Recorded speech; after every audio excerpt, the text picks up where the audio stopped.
Nós estamos aqui como embaixadores. E como embaixadores aqui, nós representamos os interesses do céu aqui na Terra. Assim como o embaixador da França, do Brasil lá na França, representa os interesses do Brasil lá na França, e não os interesses dos franceses lá na França, assim somos nós.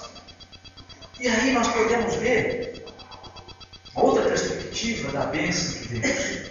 Por isso, irmãos, tem muita gente falando que o diabo, não sei o que, o demônio, um tempo atrás nós tivemos uma situação como essa, o demônio está atacando, o demônio está fazendo isso. E eu até preguei aqui e falei, olha, está lá no YouTube, lá no meu site, você entra lá, Deus e o Diabo. Está lá, você pode acessar lá e ver de novo a mensagem, se quiser, tem gravado, e a gente distribui aí para você.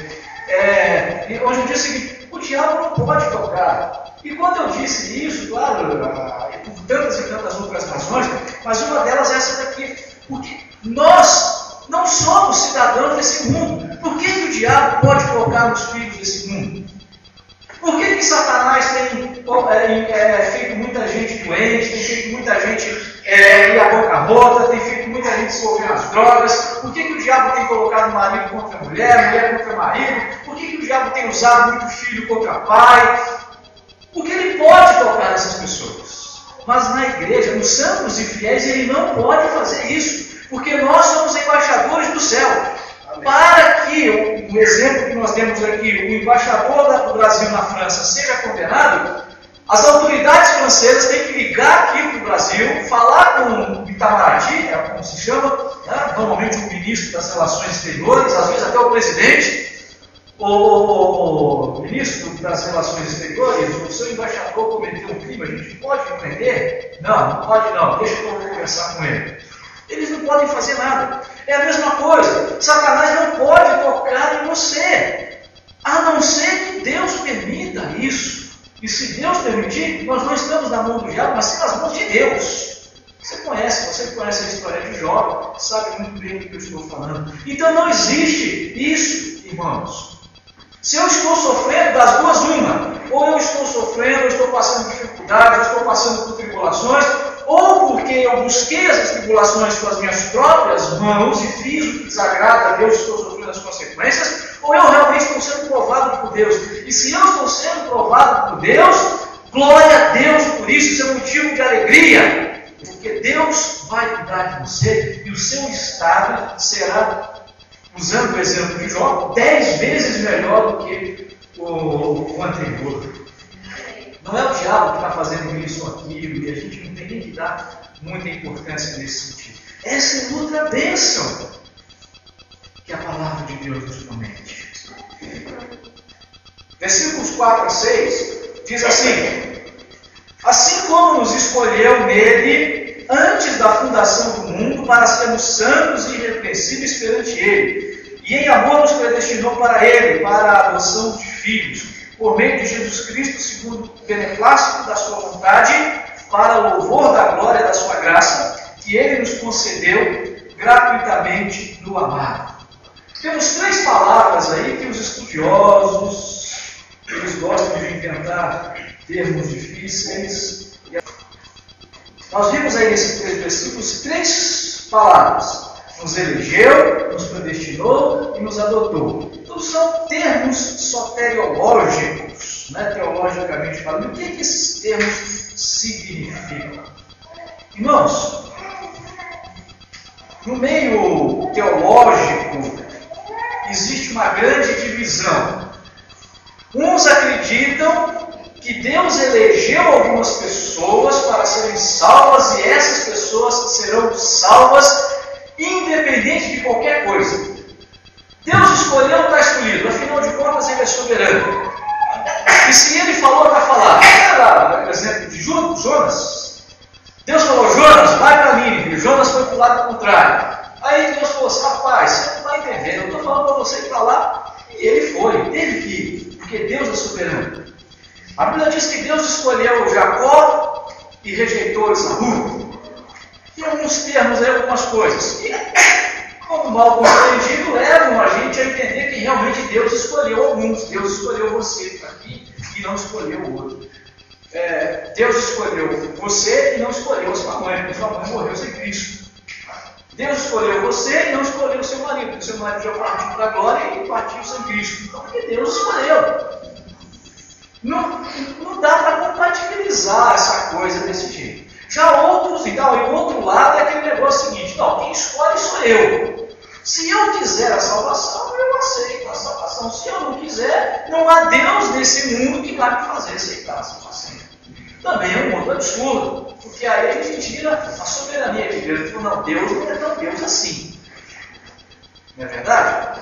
Como que a gente, então, compatibiliza essas coisas? Porque é outra face, outra característica da bênção de Deus, da bênção bíblica de Deus, e não da bênção distorcida da teologia da prosperidade, que tem muita gente pegando isso por aí.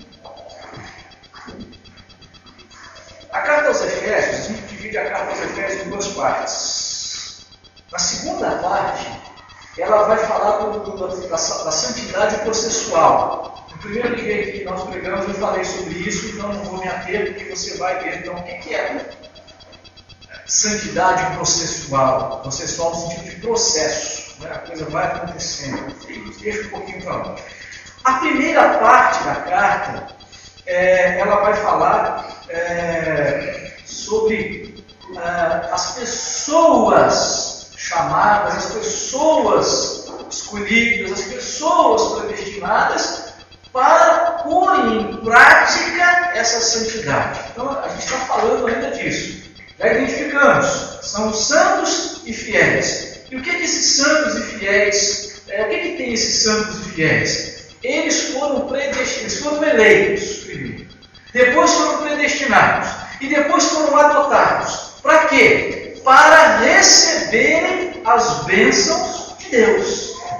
Então nós podemos dizer, você que é crente no Senhor Jesus, você que já aceitou a Jesus como Senhor da sua vida, é um eleito, é um predestinado, é alguém que Deus adotou para ser herdeiro e co-herdeiro com Cristo. E a gente vai falar mais um pouquinho sobre esse herdeiro e co-herdeiro.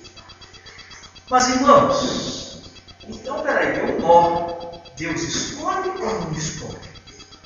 Se Deus escolhe um, significa que ele rejeita outros. E aí tem um pobre coitado ali dizendo o seguinte: Deus, eu te amo, eu te adoro, eu quero o Senhor. Mas aí Deus diz para ele: você eu não escolhi, vai para lá. Na verdade, irmãos, Deus não escolhe indivíduos. Aí que está o detalhezinho que no passado muitos estudiosos não se perceberam disso. É claro que quando a carta, não só a Efésios, mas principalmente Romanos, está escrito a pessoas, né? Está endereçada aos santos e fiéis, que são indivíduos, né? Ele vai falar nesses termos, mas Deus não elegeu pessoas, não elegeu indivíduos, Deus elegeu a igreja para ser a eleita, para ser a predestinada, para ser a adotada. Você já ouviu a frase: as portas do inferno não prevalecerão contra a igreja? Jesus diz isso lá em Mateus. Quando ele fala as portas do inferno, hoje a gente automaticamente remete ao inferno, que é o lugar onde será lançado Satanás. Ou muitos, que é o lugar onde já está Satanás com os demônios. É outro mal entendido teológico de muita gente, né? E aí eu me lembro que eu já falei o seguinte, lá no passado, e a coisa às vezes é tão falada, tão bem falada, né? Que até eu mesmo, assim, no primeiro momento, entrei nessa, realmente é verdade, né? E aí, adolescente, ainda jovem, me enchi de coragem, e aí eu ouvi a frase: vamos dar um pontapé nas portas do inferno e resgatar as almas que estão lá presas por Satanás, porque Satanás mantém as vidas presas, e nós vamos dar um pontapé nessa porta, a gente arromba essa porta e entra lá, igual aqueles filmes americanos, né? Que o mocinho chega no final do filme, dá um pontapé, todo mundo atira dentro de metralhador e ele com a faquinha mata todo mundo, e assim somos nós, e vamos lá e a gente toma as almas da vida das mãos dos demônios e a gente traz essas vidas aqui para fora e depois coloca para dentro da igreja. Você pintou esse quadro assim, né? Na sua mente? Eu espero que sim. Mas não é isso.